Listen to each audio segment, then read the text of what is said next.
નમસ્કાર મિત્રો સ્વાગત છે તમારું અમારી યુટ્યુબ ચેનલમાં। આપની સાથે હું છું પિનલગીરી ગોસ્વામી। આજના વેધર એનાલિસિસમાં વાત કરીશું। આજે તારીખ 29 ઓગસ્ટથી લઈને 10થી 12 સપ્ટેમ્બર સુધી ગુજરાતમાં કેવું રહેશે હવામાન। હજુ પણ શું ગુજરાતમાં વરસાદની આગાહી રહેલી છે? આવનારા દિવસોમાં કેટલા દિવસ વરસાદ પડી શકે છે? શું નવરાત્રિમાં પણ વરસાદની શક્યતા રહેલી છે? તમામ પ્રકારની માહિતી આ એક વિડીયોમાં તમને મળી જશે। મિત્રો, આજે તારીખ 29 ઓગસ્ટ થઈ ગઈ છે, તો આજે ગુજરાતના અનેક ભાગોમાં ઠંડકવાળું વાતાવરણ જોવા મળશે, કારણ કે એક સાર્વત્રિક વરસાદનો માહોલ સર્જાશે, પરંતુ કચ્છ અને સૌરાષ્ટ્રના પશ્ચિમ વિસ્તારમાં થોડું વરસાદનું પ્રમાણ ઓછું રહેશે। મહત્વનું છે કે અત્યારે જે સિસ્ટમ સક્રિય થઈ છે તે મધ્ય ભારત સહિત પશ્ચિમ ભારતના અનેક ભાગોને પ્રભાવિત કરી રહી છે।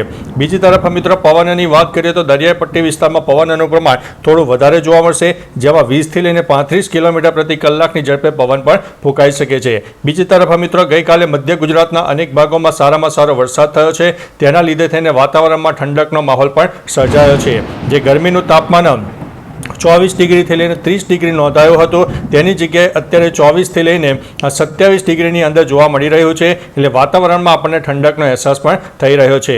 બીજી તરફ મિત્રો, નવરાત્રિની વાત કરીએ તો નવરાત્રિ આવતા મહિને સપ્ટેમ્બર મહિનામાં આવવાની છે, ત્યારે નવરાત્રિમાં પણ છૂટાછવાયા વરસાદની શક્યતા રહેલી છે, પરંતુ કઈ સિસ્ટમ કામ કરશે તમામ પ્રકારની માહિતી તમને અવારનવાર વિડીયોમાં આપતા રહીશું। હવે મિત્રો, આજની ખાસ વાત કરીએ તો આજે તારીખ 29 ઓગસ્ટ છે, તો આજે દક્ષિણ ભારત, મધ્ય ભારત અને પશ્ચિમ ભારતના અનેક વિસ્તારો અત્યારે જે હાલ વરસાદની સિસ્ટમ છે તેના લીધે થઈને એક પ્રભાવિત થશે, અને દક્ષિણ ગુજરાત હોય, મધ્ય ગુજરાત, સૌરાષ્ટ્રનો પૂર્વ તરફનો વિસ્તાર, દક્ષિણ સૌરાષ્ટ્ર અનેક વિસ્તારમાં હજુ પણ વરસાદની શક્યતા છે। ઉત્તર ગુજરાતના પણ અરવલ્લી, સાબરકાંઠામાં પણ વરસાદની શક્યતા છે। મહત્વનું છે કે મિત્રો, આજે તારીખ 29 ઓગસ્ટના રોજ સાબરકાંઠા હોય, અરવલ્લી, મહીસાગર, દાહોદ, પંચમહાલ, ખેડા, આણંદ, વડોદરા, છોટાઉદેપુર, ભરૂચ, નર્મદા, સુરત, તાપી, ડાંગ, નવસારી, વલસાડ, ગીર સોમનાથ, અમરેલી, બોટાદ સહિત અનેક વિસ્તારમાં છૂટાછવાયા વરસાદ, તો કોઈ જગ્યાએ 1 ઇંચથી લઈને 4 ઇંચ કરતાં પણ વધારે વરસાદ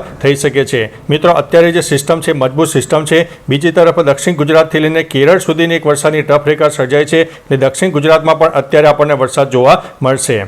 હવે મિત્રો, ત્યારબાદ તારીખ 30 ઓગસ્ટની વાત કરી દઈએ તો 30 ઓગસ્ટના રોજ પણ રાજસ્થાન સહિત ઉત્તર ભારતના અનેક ભાગો પ્રભાવિત રહેશે। ગુજરાતમાં પણ એક વરસાદી માહોલ જોવા મળશે, પરંતુ ગુજરાતમાં સાર્વત્રિક વરસાદ નહીં હોય। ત્યારબાદ મિત્રો, તારીખ 31 ઓગસ્ટની વાત કરી દઈએ તો 31 ઓગસ્ટના રોજ પણ ઉત્તર ભારત સહિત મધ્ય ભારત અને પશ્ચિમ ભારતના પણ અનેક વિસ્તારો પ્રભાવિત થશે। મિત્રો, અત્યારે ભલે અહીંયા આગળ તમને વરસાદી માહોલ ન દેખાતો હોય, પરંતુ લોકલ ડેવલપમેન્ટના કારણે વરસાદની શક્યતા રહેલી છે, કારણ કે અરબી સમુદ્રના ભેજવાળા પવનો મળી રહ્યા છે, બંગાળની ખાડીની એક પછી એક સર્જાતી લો પ્રેશર સિસ્ટમો અને અરબી સમુદ્રનો ભયંકર ભેજ પણ મળી રહ્યો છે, જેના લીધે થઈને લો ક્લાઉડ ફોર્મેશન સર્જાશે। સેટેલાઇટ બેઝના માધ્યમથી મિત્રો નહીં દેખાય, પરંતુ કચ્છ અને સૌરાષ્ટ્રના પણ અનેક ભાગોમાં છૂટો છવાયો વરસાદ થઈ શકે છે, તે તમારે નોંધવો અનિવાર્ય છે। ત્યારબાદ મિત્રો, તારીખ 1 સપ્ટેમ્બરની વાત કરીએ તો મધ્ય ભારત સહિત ઉત્તર ભારત, દક્ષિણ ભારત સહિત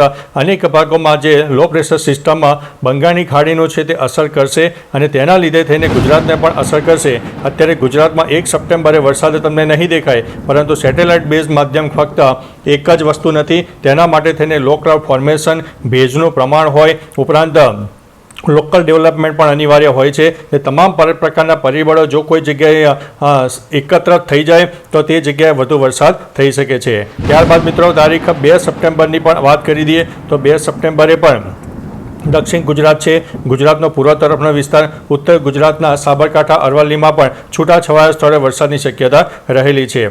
ત્યારબાદ મિત્રો, તારીખ 3 સપ્ટેમ્બરની વાત કરીએ તો 3 સપ્ટેમ્બરથી આ જે સિસ્ટમ છે એ વધુ ને વધુ સક્રિય થશે, જેમાં મધ્ય ગુજરાત, દક્ષિણ ગુજરાત અને ઉત્તર ગુજરાતના અનેક વિસ્તારોમાં વરસાદની શરૂઆત થઈ જશે, અને તે આવનારા દિવસોમાં કચ્છ અને સૌરાષ્ટ્રમાં પણ છૂટોછવાયો વરસાદ આપી શકે છે। ત્યારે બીજી તરફ મિત્રો, 4 સપ્ટેમ્બરની વાત કરીએ તો 4 સપ્ટેમ્બરના રોજ ગુજરાતના અંદાજિત 50થી 60% વિસ્તારમાં વરસાદની શક્યતા રહેલી છે।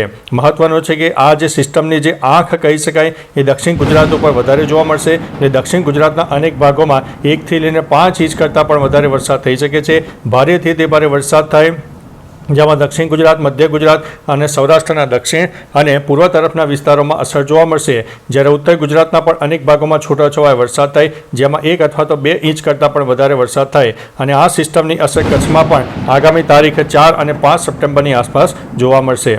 ત્યારબાદ મિત્રો તારીખ 5 સપ્ટેમ્બરની વાત કરીએ તો 5 સપ્ટેમ્બરે શિક્ષક દિન છે, ત્યારે શિક્ષક દિનના દિવસે પણ દક્ષિણ ગુજરાત હોય, મધ્ય ગુજરાત હોય, સૌરાષ્ટ્ર અને ઉત્તર ગુજરાતના અનેક ભાગોમાં વરસાદ રહેશે. કચ્છમાં ભલે સિસ્ટમ ન દેખાય, પરંતુ કચ્છમાં પણ છૂટોછવાયો વરસાદ ચાલુ રહેશે. મહત્વનું છે કે મિત્રો અત્યારે જ્યારે ગુજરાતમાં એવરેજ વરસાદનું પ્રમાણ આપણને 85%થી વધુ જોવા મળ્યું છે, ત્યારે ગુજરાત માટે આનંદના સમાચાર છે કે ગુજરાતમાં સારામાં સારો વરસાદ નોંધાઈ ગયો છે.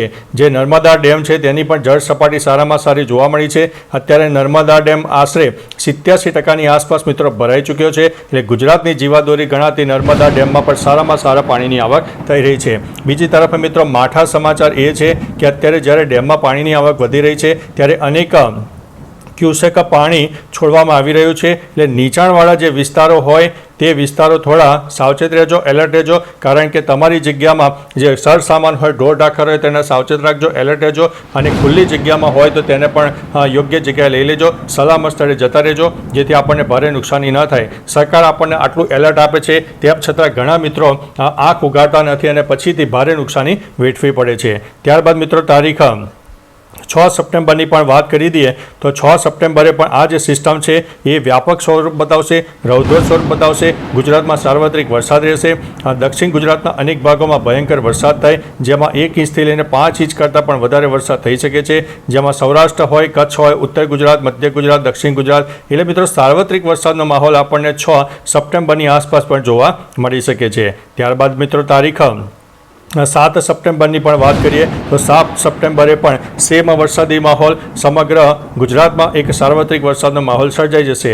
ત્યારબાદ મિત્રો તારીખ 8 સપ્ટેમ્બરની વાત કરીએ તો 8 સપ્ટેમ્બરે પણ એ સિસ્ટમ અરબી સમુદ્રમાં ધીમે ધીમે આગળ વધશે, પરંતુ જતાં જતાં કચ્છ અને સૌરાષ્ટ્રના અનેક ભાગોને પ્રભાવિત કરશે. અનેક ભાગોમાં સારામાં સારો વરસાદ આપી શકે છે. ત્યારબાદ મિત્રો તારીખ 9 સપ્ટેમ્બરની વાત કરીએ તો 9 સપ્ટેમ્બરે પણ કચ્છ અને સૌરાષ્ટ્રના પશ્ચિમ તરફના વિસ્તારમાં વરસાદની શક્યતા રહેલી છે. પાકિસ્તાનના પણ અનેક ભાગો વિસ્તારો પ્રભાવિત થાય તેવી શક્યતા છે.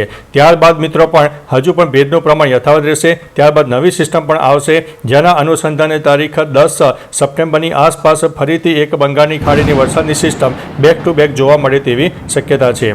ત્યારબાદ મિત્રો તારીખ 10 સપ્ટેમ્બરની વાત કરીએ તો આપણે જણાવ્યું તે પ્રમાણે બંગાળની ખાડીની નવી સિસ્ટમ એક સક્રિય થશે, જે મધ્ય ભારત તરફ આગળ વધવાની છે, અને તે આવતા તે રાજસ્થાન અને ગુજરાત સહિત અનેક વિસ્તારમાં છૂટોછવાયો વરસાદ આપી શકે છે. ત્યારબાદ મિત્રો તારીખ 11 સપ્ટેમ્બરની વાત કરીએ તો 11 સપ્ટેમ્બરે મધ્ય ભારત એક્ટિવ રહે. ગુજરાતમાં ભલે સિસ્ટમ ન દેખાય, પરંતુ છૂટાછવાયા વરસાદ ચાલુ રહેશે. બીજી તરફ મિત્રો નવરાત્રિમાં પણ છૂટાછવાયા વરસાદની શક્યતા રહેલી છે, પરંતુ આ સિસ્ટમમાં થોડું ઘણું પ્લસ માઇનસ થઈ શકે છે, કારણ કે આ એક લાંબા ગાળાનું પૂર્વાનુમાન છે. જેમ દિવસો નજીક આવશે તેમ તમને જણાવીશું કે નવરાત્રિમાં વરસાદની શક્યતા કેટલી રહેલી છે. બાકી મિત્રો તમારા વિસ્તારમાં વરસાદનું પ્રમાણ કેટલું છે, તાપ, તડકો, ઉગાડો હોય, ઉપરાંત બફારાનું પ્રમાણ કેટલું છે, તમામ પ્રકારની માહિતી આપજો, જેથી અન્ય મિત્રો પણ જાણી શકે. તો ચાલો મિત્રો, ફરીથી દેશ અને દુનિયાના તાજા સમાચાર અને એક વરસાદની નવી આગાહી લઈને મળતા રહીશો. ત્યાં સુધી અમને રજા આપશો. નમસ્તે.